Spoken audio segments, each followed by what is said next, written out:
In past years, I've addressed the most pressing dietary issues of our time, like what's the healthiest variety of apple?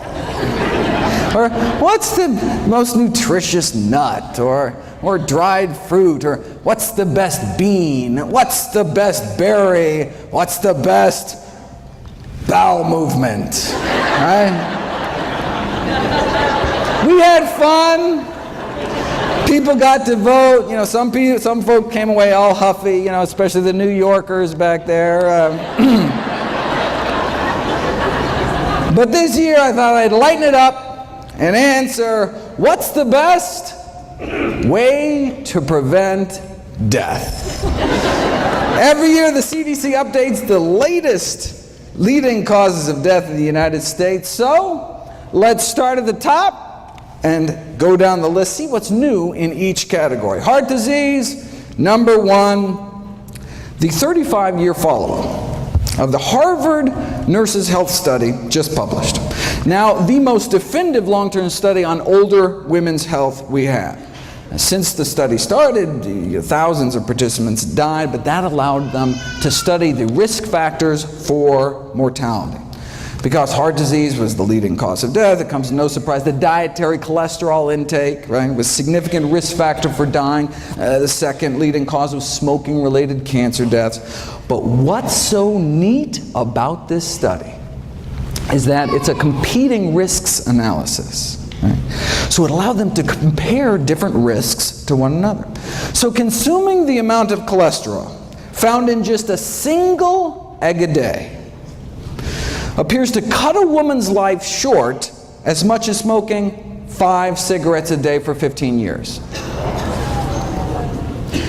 The most protective behavior they found was fiber consumption.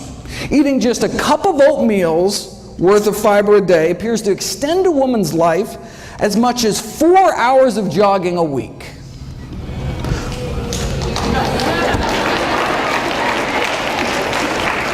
Though you can do both.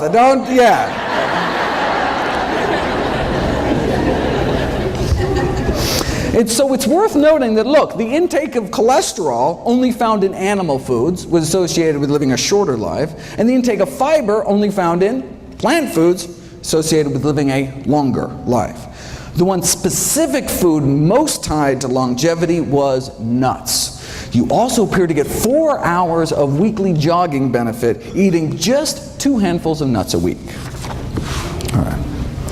Yeah, heart disease, number one cause of death, but what if your cholesterol is normal, right? Hear that all the time from patients, right? Have to break it to them. Look, having a normal cholesterol in a society where it's normal to drop dead of a heart attack, not necessarily a good thing. And remember, it's our number one killer, right? In a huge study last year, most heart attack patients fell within the recommended targets for cholesterol, demonstrating that the current diet guidelines just not low enough to cut heart attack risk. Close to half of heart attack victims had cholesterol levels classified in the guidelines as optimal, though I'm not sure their grieving spouses and orphan children will take much comfort in that fact. What is considered optimal is still way too high. Yeah, having a below average cholesterol, reduces your risk, but as the editor-in-chief of the American Journal of Cardiology wrote more than a decade ago, it's time to shift, right, from just decreasing risk to actually preventing and arresting atherosclerosis. We don't want low risk, we want no risk. How do you do it?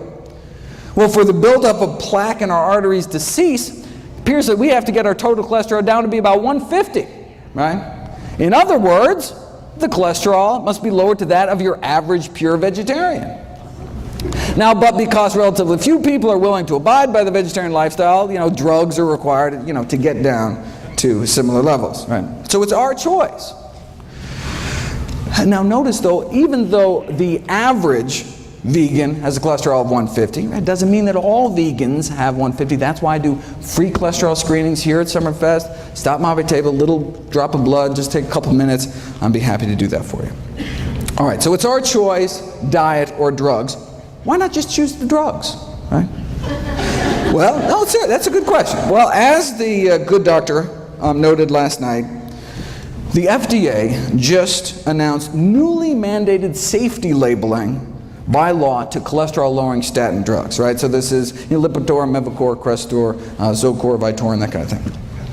The FDA issued new side effect warning labels this year regarding the increased risks, brain-related risks, associated memory loss and confusion, an increase in blood sugar levels, as well as new onset diabetes.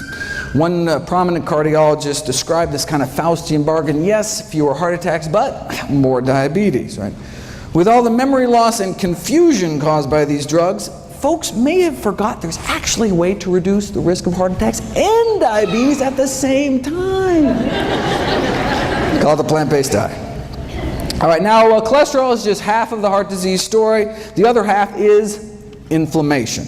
Right? We've known for 15 years that a single meal high in animal fat, sausage and egg McMuffin was used in the original study, can paralyze our arteries, right? Cutting their ability to relax normally in half within hours of eating animal products. The whole lining of our vascular tree gets inflamed and stiffened, right? And just as that inflammation, so here's hours, right? 1, 2, 3, 4, 5, 6. Just as that inflammation, right? Just as that crippling of our arteries starts to finally calm down after 5 or 6 hours, lunchtime, right? And then we may whack our arteries with another load of meat, eggs, or dairy, right? And so most people are in this chronic state of low-grade inflammation, increasing risk for these inflammation-related diseases like heart disease, cancer, diabetes, one meal at a time.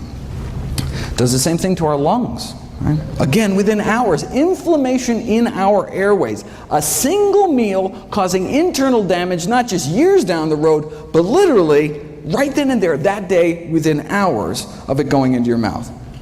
And just this year, we finally figured out, we finally solved the mystery as to why. And it doesn't appear to be the animal fat itself. And it's apparently not the animal protein, which is what's implicated in the inflammation from arthritis. Right? So if it's not the animal fat, it's not the animal protein, what is it? The whole thing is a crazy, cool detective story that I'll be putting in a series of videos next week, actually, July 4th, July 5th, July 6th. But I'll just cut to the chase, spoiler alert. After a meal of animal products, people suffer from endotoxemia. Their bloodstream becomes awash with bacterial toxins, known as endotoxins, that are present in the animal products. So, no wonder our body goes crazy. These dead meat bacteria toxins aren't destroyed by stomach acid, aren't destroyed by pancreatic enzymes, right? Aren't destroyed by cooking. They tried boiling meat for hours, still didn't work. And so these bacterial toxins were found to be highly resistant to cooking and our body's best attempts at acid and enzyme digestion. Now, the animal fat actually does play a profound role in this whole process by ferrying the bacterial toxins present in the meat through the gut into our system. So the reason animal products trigger immediate inflammation appears to be because they're so loaded with bacteria that can trigger inflammation dead or alive, even if they're fully cooked. Right? And then saturated animal fat then boosts the absorption of these toxins into our bloodstream. So now that we know what's going on, what do we have to do? Well, from a 2012 follow-up, the most obvious solution to this metabolic endotoxemia, okay, well, we can reduce saturated fat intake, which in this country is mostly cheese and chicken, but the Western diet is not conducive to this mode of action, and it is difficult for patients to comply with this request. Right? So what? Let's not even tell them, right? I mean,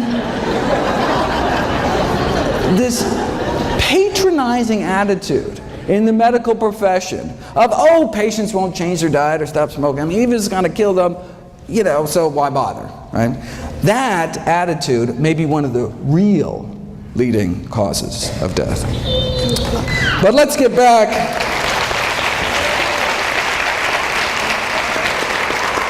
But let's get back to the official list and take on cancer next. What's the latest? Well, we know from the largest forward-looking study on diet and cancer ever performed by humanity, the incidence of all cancers combined lower among vegetarians than meat eaters, especially some of the fastest growing tumors like lymphomas and leukemias. And for that, the worst meat was actually poultry, chicken. Up to triple the rates for every 50 grams of poultry consumption. A quarter of a chicken breast, triple your risk.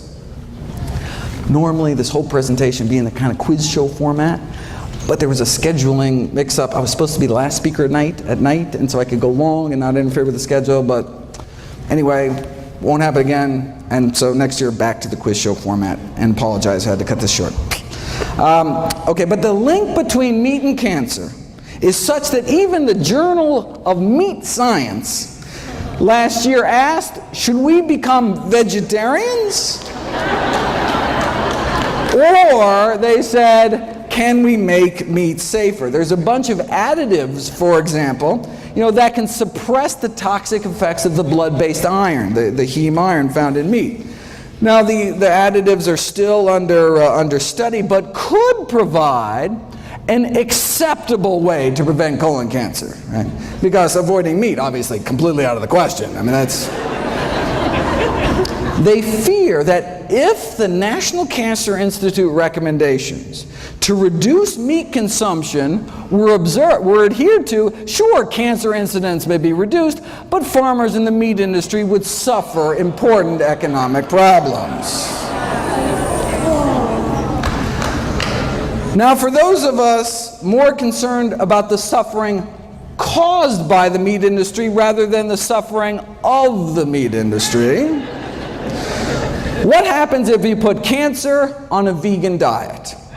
Well, the Pritikin Research Foundation just completed this elegant series of experiments, which I want to spend a bit of time on. Simple experiments. They put people on different diets, draw their blood, and then drip their blood on cancer cells growing in a petri dish, and just stood back to see whose blood was better at suppressing cancer growth. They're the ones that published that study showing that the blood of those on a vegan diet was dramatically less hospitable to cancer. Now, even the blood of those on a standard American diet fights cancer. I mean, if it didn't, everybody'd be dead, right? It's just that the blood of those eating vegan fights about 8 times better.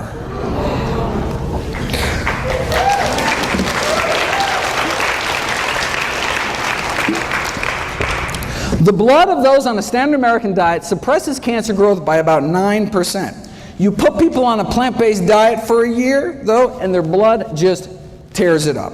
Right? The blood circulating through the bodies of vegans has nearly 8 times the stopping power when it comes to cancer cell growth. Now, this is for prostate cancer, most common cancer among men. For women, it's breast cancer. So the Pritikin researchers tried duplicating this study with women using breast cancer cells instead. Now, they didn't want to wait a whole year to get the results, so they figured they'd try to see what a plant-based diet could do in just 2 weeks against 3 different types of human breast cancer. This is the before, cancer growth rates powering away at 100%, and then this is after eating a plant-based diet for just 14 days. Now, slowing down cancer growth is great, but getting rid of them, getting rid of cancer cells is even better. This is before and after measuring cancer cell death, right? This is the before, and this is the after, pre and post plants. The same blood now coursing through these women's bodies gained the power to significantly slow down and stop breast cancer growth thanks to just 2 weeks of eating a plant-based diet. What kind of blood do we want in our body? What kind of immune system, right?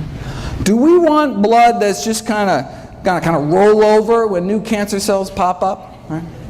Or do we want blood circulating to every nook and cranny within our bodies with the power to slow down and stop them? Now, this strengthening of cancer defenses was after 14 days of a plant-based diet and exercise. They were out walking 30 to 60 minutes a day. Right? Well, maybe the only reason their bodies became, so effective at suppressing cancer cell growth was because of the exercise. Maybe diet didn't have anything to do with it. So they put it to the test. This is measuring cancer cell clearance. And this is what we saw before, the effect of blood taken from those eating a plant-based diet, in this case for 14 years, along with mild exercise, just like walking every day, right? So, plant-based diets, walking, that's the kind of cancer cell clearance you get. Now, compare that to the cancer-stopping power of your average sedentary. You see this little burger, apple? Oh, sorry, I can't. All right. On the website, it's a little, okay, but okay. Okay, compared to the cancer-stopping power of your average sedentary meat eater, which is basically non-existent. Okay. But what about this middle group? Now, this middle group, instead of 14 years on a plant-based diet, they had 14 years of the standard American diet, but had daily strenuous hour-long exercise, like boot camp this morning. Seriously, calisthenics, right? They wanted to know, if you exercise hard enough and long enough, can you rival some strolling vegans? All right. Let's find out. And exercise worked, no question, right? But literally 5,000 hours in the gym, no match for a plant-based diet.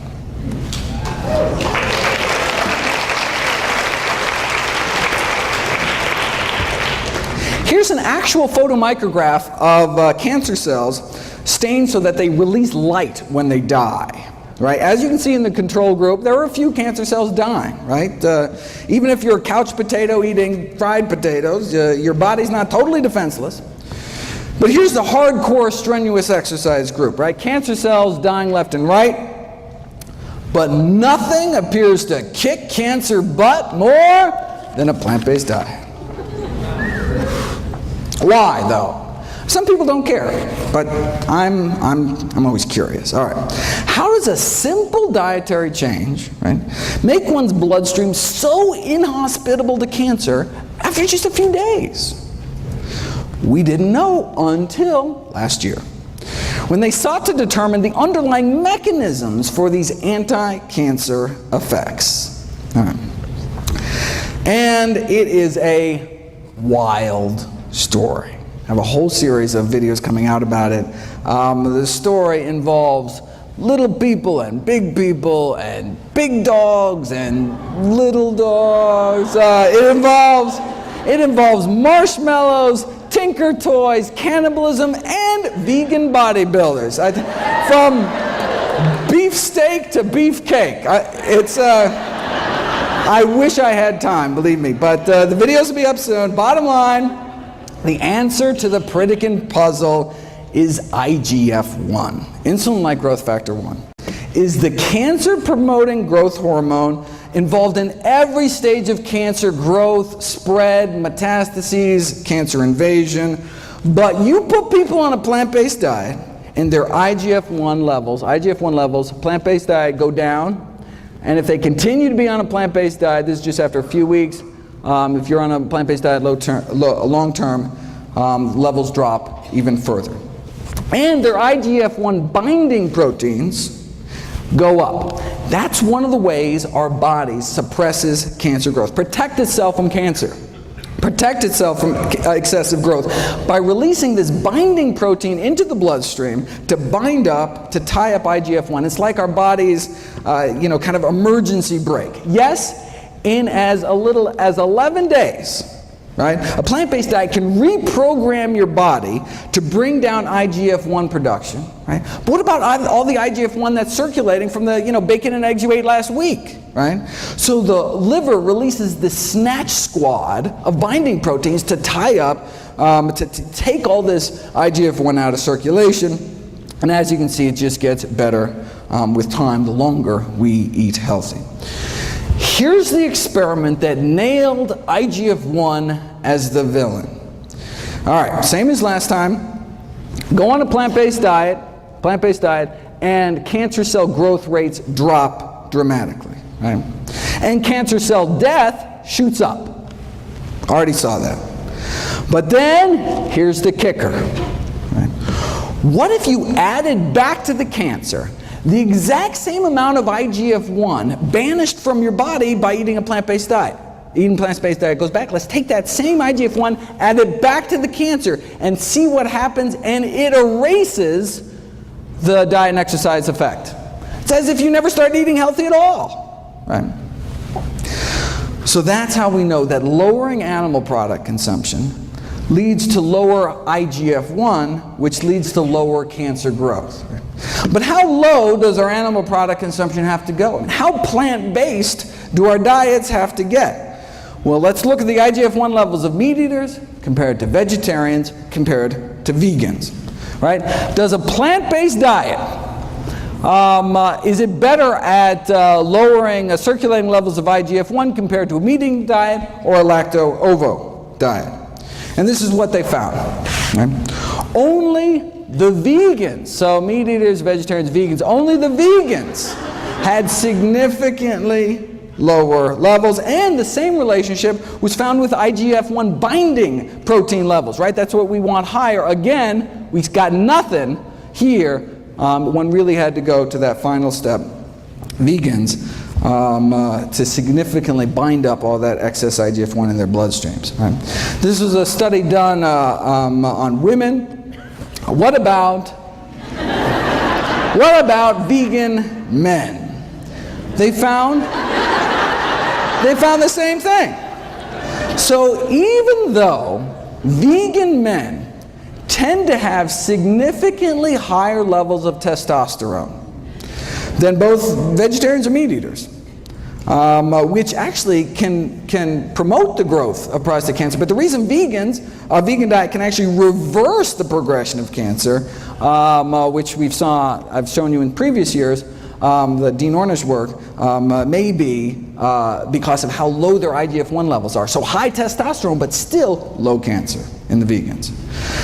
The bottom line is that male or female, right? Just eating a vegetarian diet did not seem to cut it, right? Didn't do your body many favors. Right? Looks like to get that significant drop in that cancer-promoting growth hormone levels, one really has to move towards eliminating animal products altogether. Now the good news is that now, based on what we know about IGF-1, we can predict that a vegan diet may be profoundly protective with respect to risk, for example, for breast cancer in older women. Okay, just 13 leading causes of death to go. All right, let's run through the list here. The top 3 killers used to be heart disease, cancer, stroke. Oh, that is so 2011. Now it's heart disease, cancer, and COPD, like emphysema. All right. Thankfully, COPD can be prevented with a plant-based diet and even treated with plants, if you want to check that out. Now, of course, the tobacco industry took these landmark findings a little differently. Instead of adding plants to people's diets to prevent emphysema, wouldn't it be simpler to just add them to cigarettes? And voila, the addition of acai berries to cigarettes evidently has a protective effect against emphysema in smoking mice.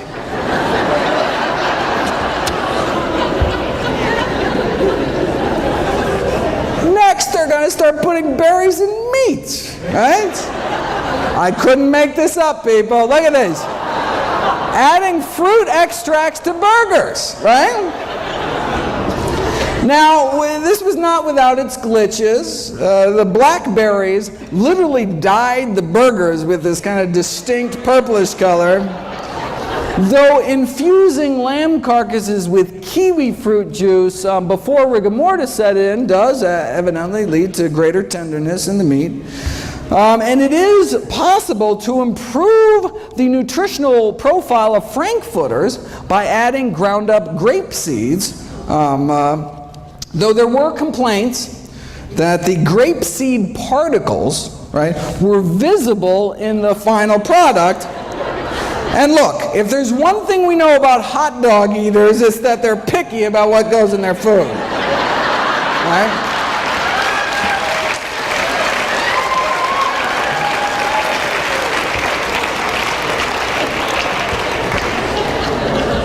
Pig anus, okay, but grape seeds?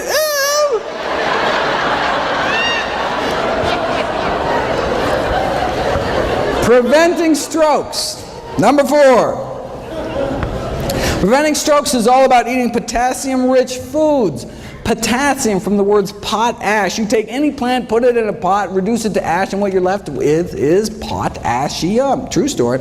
But can anyone name me a plant food particularly high in potassium? Why is that like the one thing everyone knows about nutrition? Seriously. Like, did Chiquita have like this great PR firm or something? I bet you could walk into the Heart Attack Grill where they're eating food like this, right? Ask anyone, and they'd be like, I don't know, Dave, but I do know bananas got potassium, right? Right? All right. In reality, bananas don't even make the top 50 sources. Coming in at number 86, right behind fast food vanilla milkshakes. And then bananas. All right. In the top 5 sources are tomato and orange concentrates, and in terms of the whole food sources, it is greens, beans, and dates. In fact, if you look at the next leading cause of death, right, bananas could be downright dangerous.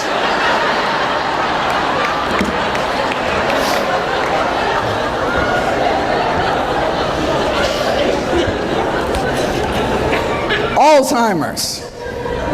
Alzheimer's now our 6th leading cause of death. We've known for 20 years now that those who eat meat, red or white, including poultry and fish, were between 2 and 3 times more likely to become demented compared to vegetarians. And the longer that you're vegetarian, the lower your risk of developing dementia. But the exciting new research is actually on treating Alzheimer's using these natural plant remedies, which actually beat out placebo and worked as well as the leading Alzheimer's drug. Again, on the website, all for free. Next on the kick the bucket list is diabetes, which can be prevented with a plant-based diet and treated with a plant-based diet and even reversed in many cases with a plant-based diet. And I encourage everyone to check out Brenda's talk at 3 o'clock this afternoon. This is from October. Those eating vegetarian had significantly lower rates than meat eaters, right? But it was the vegans that did the best. And this is the surprising thing, this was after controlling for obesity, right? Sure, vegans got lower diabetes rates, right? They're so skinny, right? But even at the same weight, vegans have just a fraction of the diabetes risk, right? Why are vegans on average so slim? Obesity is so rare among those eating plant-based diets. Nutrition researchers have been desperate to try to uncover the secret. Yes, they eat fewer calories, right? But not that many fewer. In the past years, I've gone through a number of theories to try to explain this. Maybe it's because people eating plant-strong diets, express more of that fat-shoveling enzyme in the mitochondria, the power plants of our cells. I've talked about that. Maybe it's because the gut bacteria populations are different. Maybe it's because of avoiding the obesogenic chemicals, these endocrine-disrupting chemicals in the meat supply. There's an obesity-causing virus in poultry that may even be playing a role. We're not sure. Theories keep coming. Here's the latest theory. Maybe it's the propionate. Right?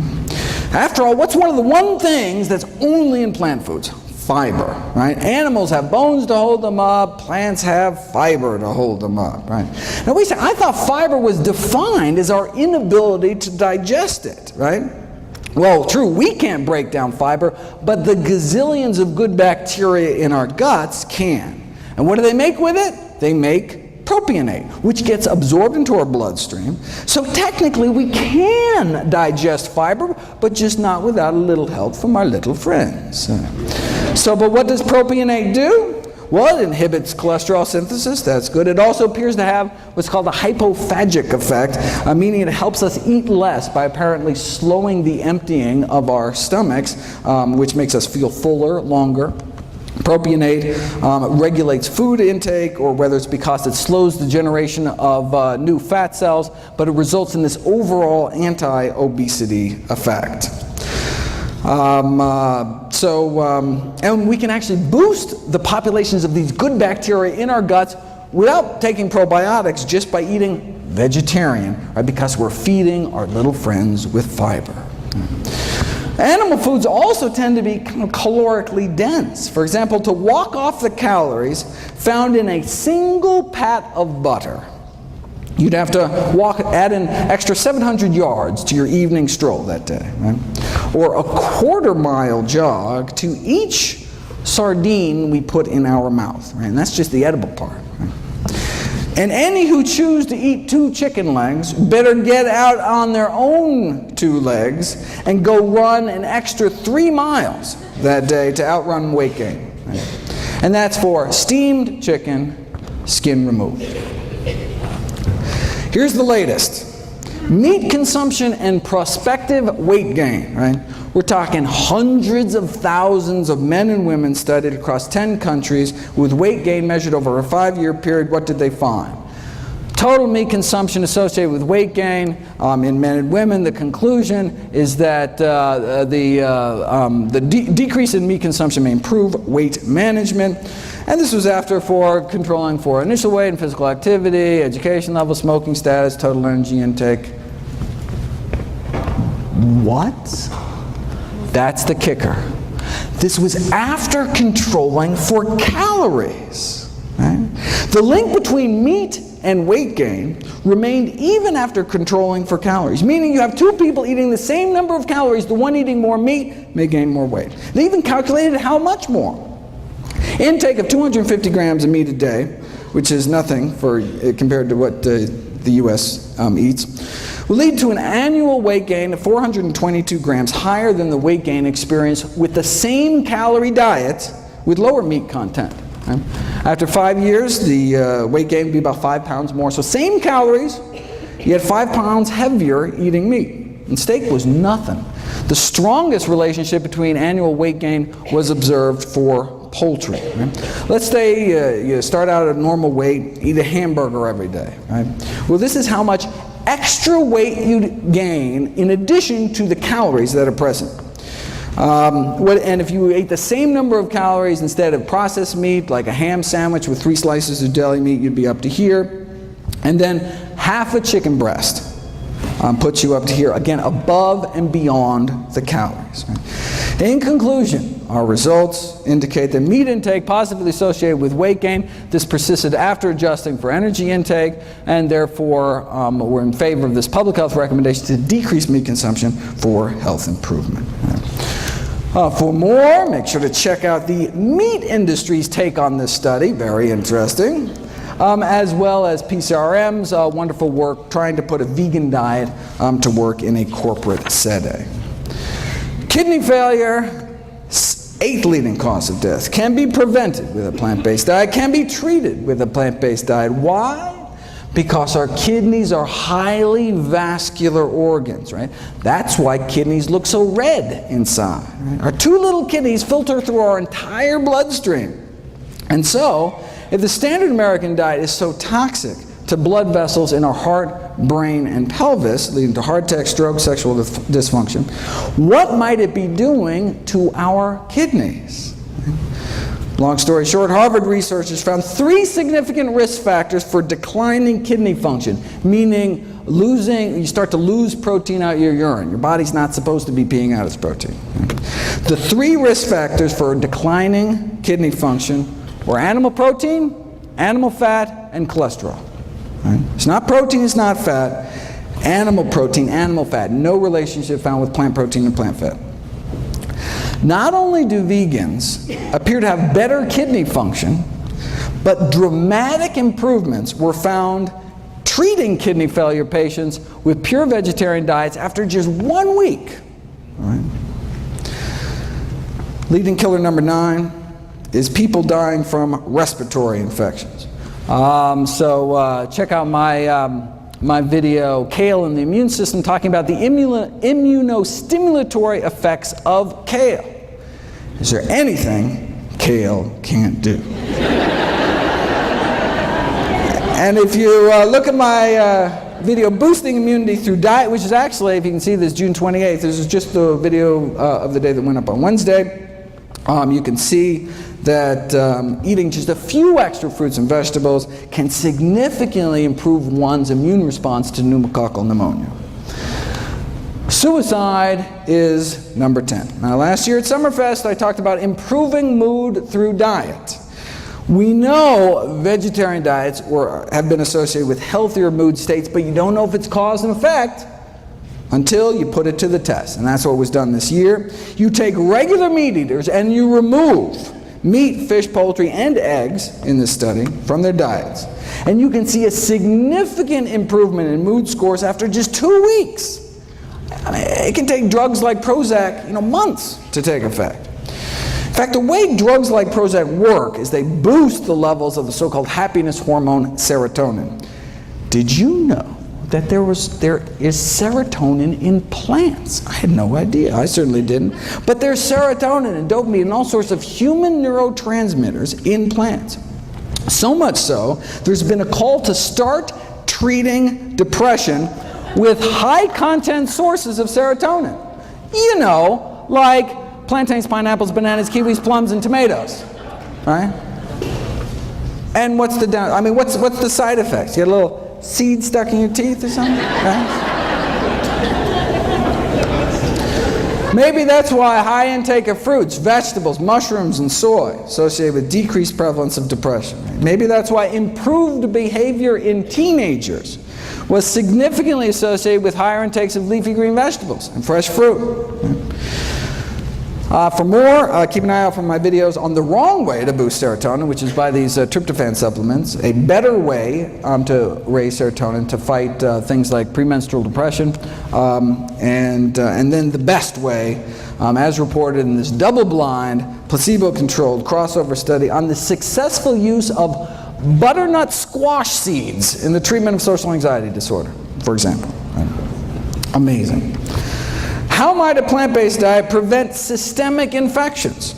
Well, meat-borne bacteria can directly invade one's bloodstream through the intestinal wall, or in women can creep up into their bladder. Just this month, June 2012, we have direct DNA fingerprinting proof, finally, right, that women eating meat are getting urinary tract infections from eating meat contaminated with fecal bacteria that then crawl up into their bladder. Right? And chickens are the most likely reservoir. Wait a second. You can't sell unsafe cars. You can't sell unsafe toys. How is it legal to sell unsafe meat? Well, they do it by blaming the consumer. Right? As one USDA poultry microbiologist said,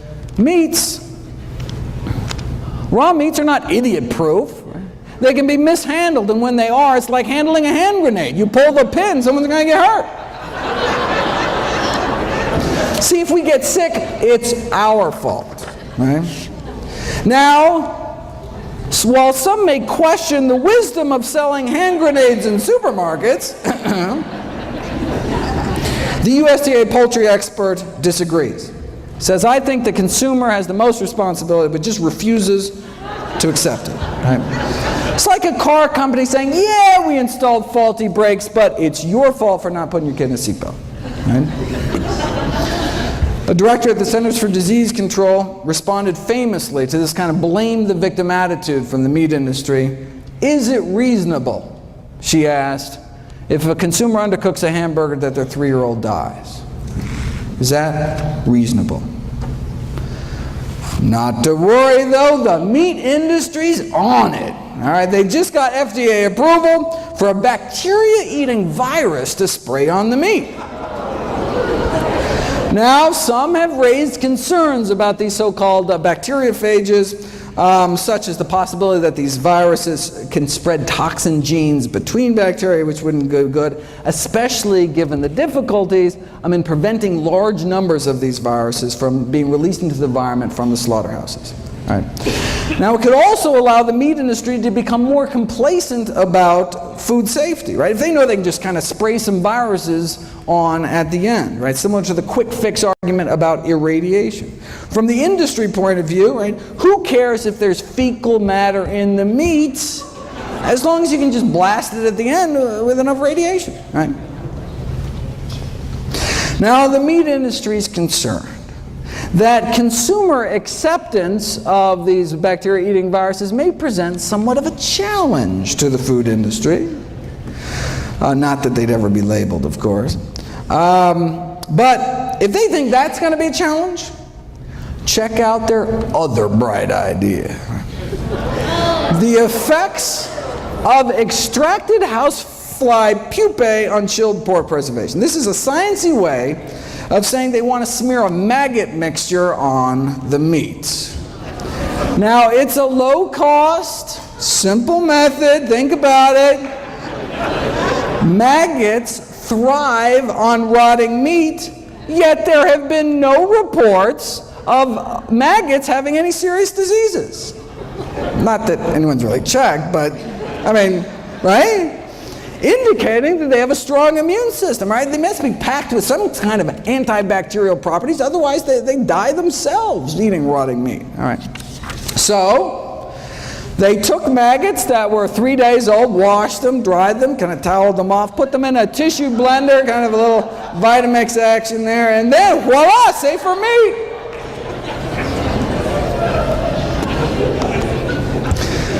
We did kidney failure. What about liver failure? We've known for 35 years, since now you can't even see this, 1977, that a vegetable protein diet can be used to treat liver failure, significantly reducing the toxins that otherwise would build up eating meat with a less than functional liver, right? Imagine eating meat without without a fully functioning liver to detoxify your blood. Right? I do have to admit, though, that some people living on plant-based diets have worsening liver function. They're called alcoholics. In fact, strictly plant-based, right? Living on potatoes and corn and barley and grapes. Still, however, not doing so hot. It's unclear.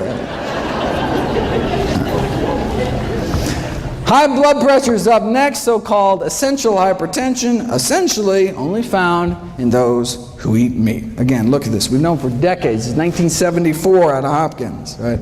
We've known that consumption of foods of animal origin highly significantly associate with blood pressure even after, again, the weight effects are removed. Right? Fast forward 39 years to 2012, and compared to non-vegetarians, compared to meat eaters, as you get more and more plant-based, right? So meat eater to flexitarian, to just eating fish, to lacto-vegetarian to vegan, looks what happens to hypertension, high blood pressure, right? There is this progressive reduction in risk to just a tiny fraction.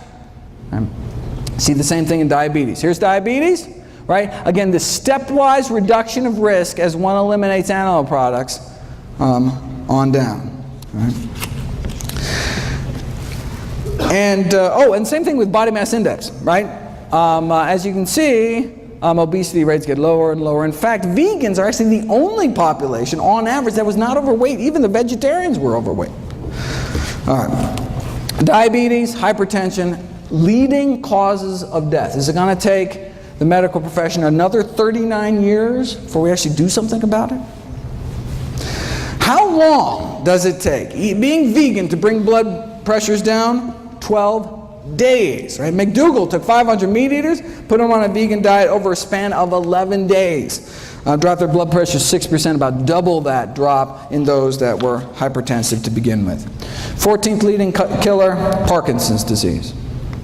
Does a vegan diet reduce risk for Parkinson's disease? Good question. Well, we know that every single prospective study ever done on dairy products, milk consumption, and the risk of Parkinson's disease found increased risk of Parkinson's.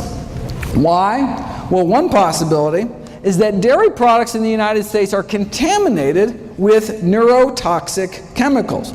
There's substantial evidence suggesting that exposure to pesticides may increase Parkinson's disease risk, and these autopsy studies have found that the levels of these pollutants and pesticides in the brains of elevated levels in the brains of Parkinson's disease patients, and some of these toxins are present at low levels in dairy products. And they're talking about toxins like tetrahydroisoquinoline, which is a Parkinsonism-related compound found particularly in cheese.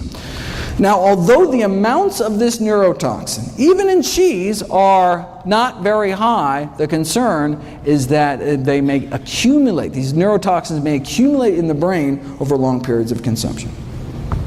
And finally, aspiration pneumonia, which is caused by swallowing problems due to Parkinson's or having a stroke or Alzheimer's, all of which we've already covered. All right, so where does that leave us? These are the top 15 causes of death, the top 15 reasons Americans die. And a plant-based diet can help prevent nearly all of them, can help treat more than half of them, and in some cases even reverse the progression of disease, including our top 3 killers. Now, there are drugs that can help too, right? You can take one drug to treat cholesterol every day for the rest of your life, another drug for blood sugars, a few more pills for your blood pressure. Right? The same diet, though, does it all, right? It's not like, one diet for this and then a different diet for this, right? One diet to rule them all. And what about drug side effects? Right? I'm not talking about a little rash or something. Prescription drugs kill more than 100,000 Americans every year. And I'm not talking about medication errors, not abuse, not overdose. We're talking, this is just deaths from side effects, so-called ADRs, adverse drug reactions to prescription drugs. Wait a second, 100,000 deaths a year? That means, let's go down the list. Whoa, that means that the 6th leading cause of death in the United States is doctors. The 6th leading cause of death is me. Thankfully, I can be prevented with a plant-based diet.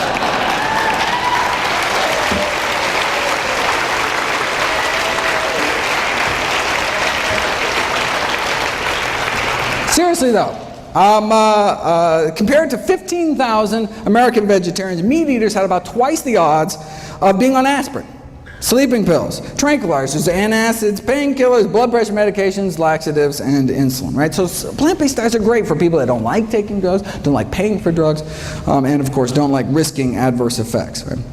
Now this study did show that plant-based diets have their own side effects. Side effects include a lower risk of chronic disease, fewer allergies, fewer surgeries. We're talking fewer varicose veins and hemorrhoids, even fewer hysterectomies.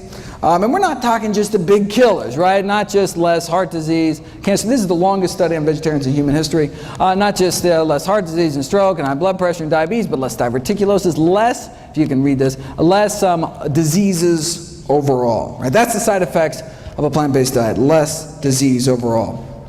Here's the allergies thing. Again, longest running study on vegetarians in history. Women who eat meat compared to vegetarians appear to have a 30% greater risk of reporting chemical allergies, 24% asthma, more drug allergies, even more bee sting allergies, 15% more hay fever.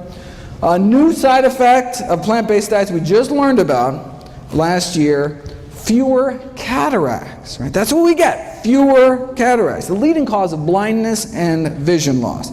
Compared to those just eating a single serving of meat a day, right, in one meal, those eating half a serving a day dropped the risk 15%. Just eat fish, dropped about 21%. Get rid of fish, dropped 30%. Get rid of eggs and dairy, full 40% drop in risk. Right. And that's all in addition to my favorite side effect of plant-based diets, helping to prevent 15 out of our 16 top killers. Want to solve the healthcare crisis? I've got a suggestion. Imagine if our nation embraced a plant-based diet. Right? Imagine if we just significantly cut back on meat. Well, there's actually one country that did it. After World War II, Finland joined us and started packing on the meat, eggs, and dairy. And by 1970s, the mortality rate from heart disease of Finnish men was the highest in the world, even put us to shame. So, look, they didn't want to die, so they got serious. Heart disease is caused by high cholesterol. High cholesterol is caused by high saturated fat intake. So the main focus of the strategy was to reduce the high saturated fat intake in the country. So this means here that's cheese, chicken, cake, and pork, basically. All right. So a berry project was launched to help dairy farmers switch to berry farming, right? Whatever it took.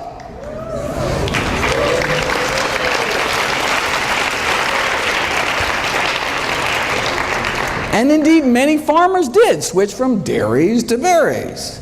They pitted villages against each other in these friendly cholesterol-lowering competitions to see who could do the best. All right, so how'd they do? All right, look, on a population scale, even if mortality rates drop, 5%, I mean, that could save thousands of lives, right?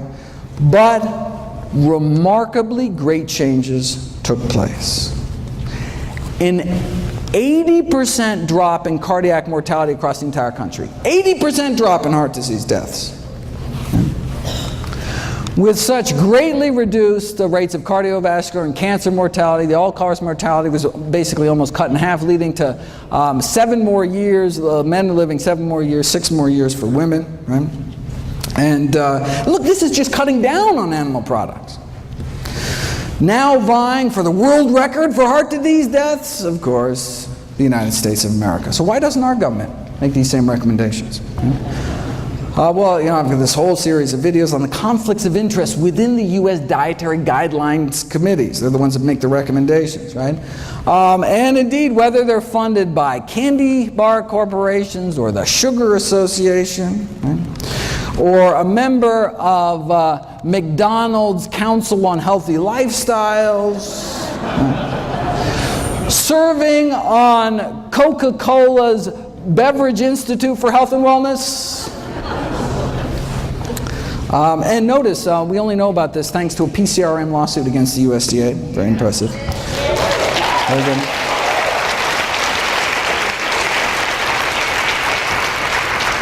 One committee member served as the Duncan Hines brand girl and then as the Crisco brand girl.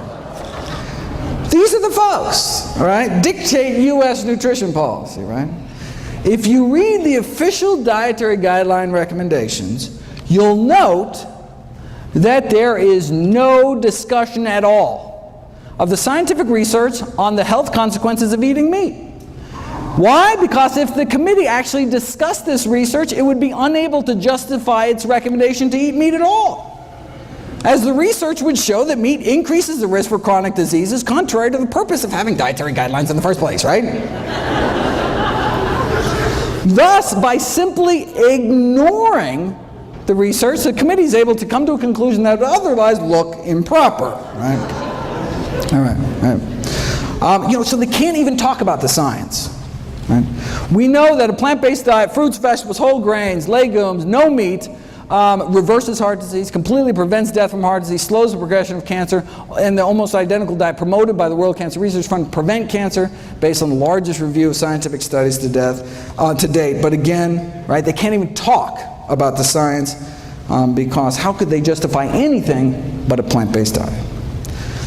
Let me end with what's probably the best summary of nutrition policy in the United States that I've ever seen. The new dietary guidelines have been released. Right? They tell us to eat healthier, but not as healthy as to noticeably affect any corporate profits. Thank you very much.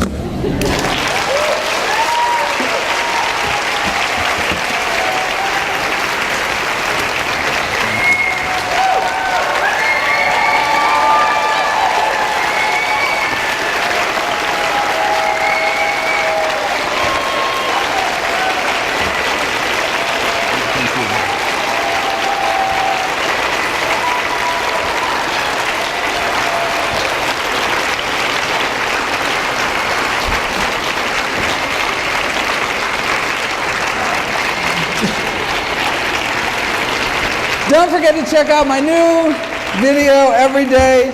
Please share the site with friends and family. Buy them all DVDs, all proceeds to charity. And remember, please feel free to stop by for a free cholesterol check. See everybody there.